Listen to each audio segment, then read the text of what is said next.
That you would take my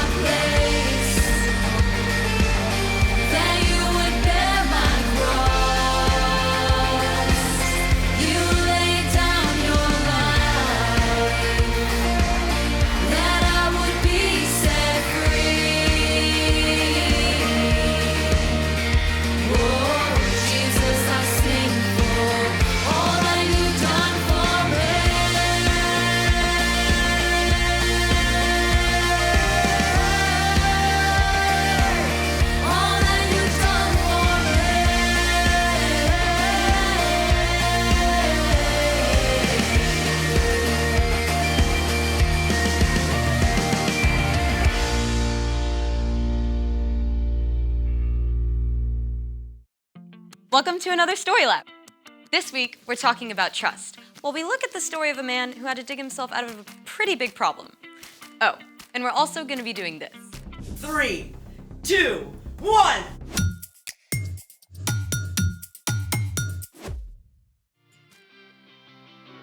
Hey, I'm Skylar. And I'm Sebastian.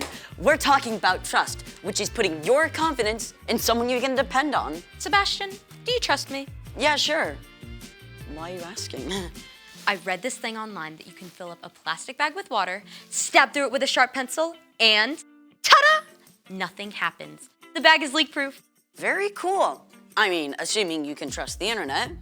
Kids, you cannot always trust the internet. Great. So do you trust me to try out this amazing experiment? Yep, do your thing. Do you trust me to try it out over your head?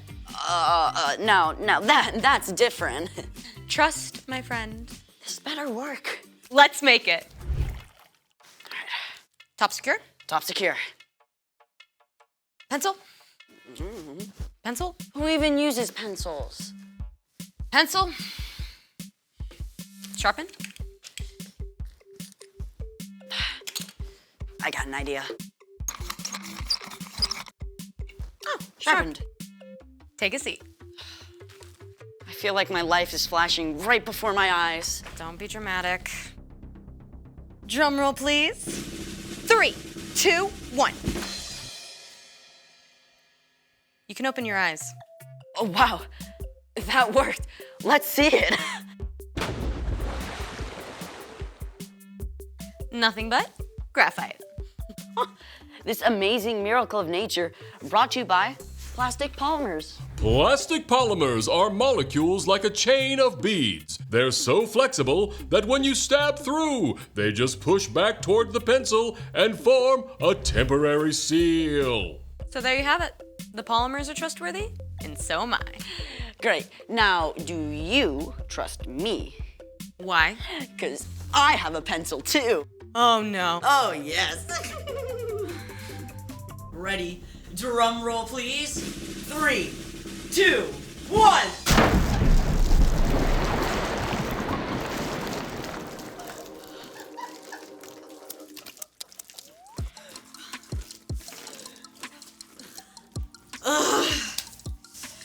It's time for...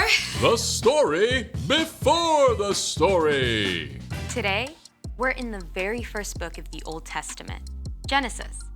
God made our amazing world, but sin entered the world.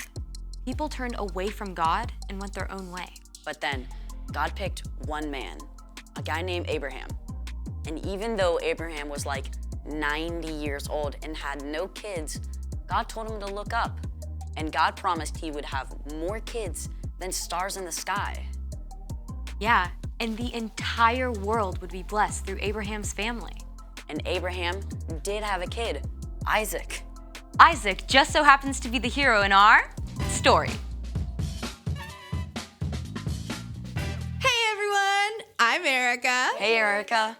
In today's story, Isaac was in search of water.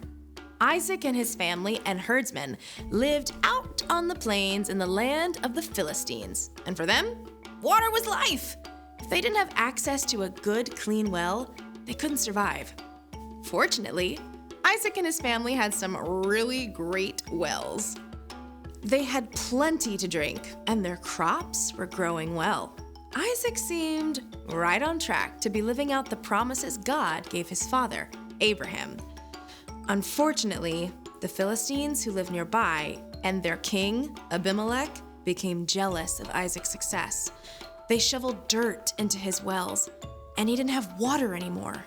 You have become too powerful. Move away from us. Isaac had plenty of men who could stand against the Philistines and fight. But instead of fighting, he decided to trust God to take care of him. So, Isaac chose to keep his cool. He and his family packed up everything they owned. They moved on and made camp in the valley of Gerar, where Abraham had lived for a time, many years before. All right, man, let's open up those old wells my father dug. Abraham's old wells filled with cool, clear water once again. The happy herds and flocks could drink their fill. Things were great until the nearby Philistine herdsmen showed up to challenge Isaac's servants. Step aside. The water's ours. You're gonna have to fight us for it. Whoa, easy does it, fellas. There's plenty of land in this valley for everyone. We'll move along. Again, Isaac could have fought back, but instead, he trusted. He and his family and his servants and flocks all moved camp down the valley. Once again, his servants set out to dig new wells. The new wells also produced clean, clear, cool water. But it wasn't long before the Philistine herders arrived on the scene to take over these new wells too. Yes! Another day, another well for us. Take it down a notch, please. There's still room for everyone. But we could knock them flat. Yes, we could, but we're not going to. Move on out, boys. A third time, Isaac and his men moved camp, and Isaac's servants dug fresh wells once again. But this time, Isaac was left in peace. In fact, King Abimelech himself showed up to make it official. Why have you come to me? You were angry with me and sent me away. We saw that the Lord was with you. Make a peace treaty with us. Give us your word that you won't harm us. Yeah, I can do that. Isaac prepared a feast for the Philistines, and early the next morning, the men made an agreement to keep peace with each other. Then, the Philistines went on their way. The end. So Isaac kept trusting God no matter what. And finally, Abimelech showed up to make peace. Yep.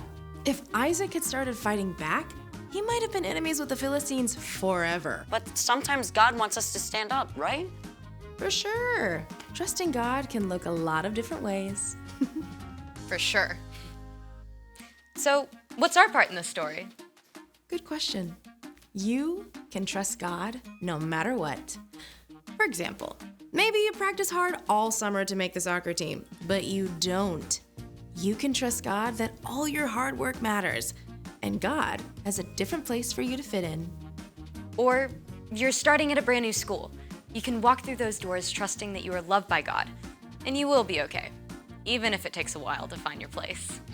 Oh, I totally had to trust God when I got a cavity filled last month. Right there. It did not feel super awesome. There are so many reasons to trust God. One of the best is because God sent Jesus to give his life for you and me. Putting your faith in Jesus shows you trust God. For sure. I think y'all got it. Bye for now. So here's the thing. Trust God no matter what. Ooh, I gotta write this down. Thanks for joining us in the Story Lab. We'll see you next time. This is an incredible song because it goes through the whole story of the Bible. And it reminds us that no matter what's going on in our lives, God is bigger, stronger, and mightier than all of it. So I want you to stand up on your feet and sing, "My God is So Big," with us.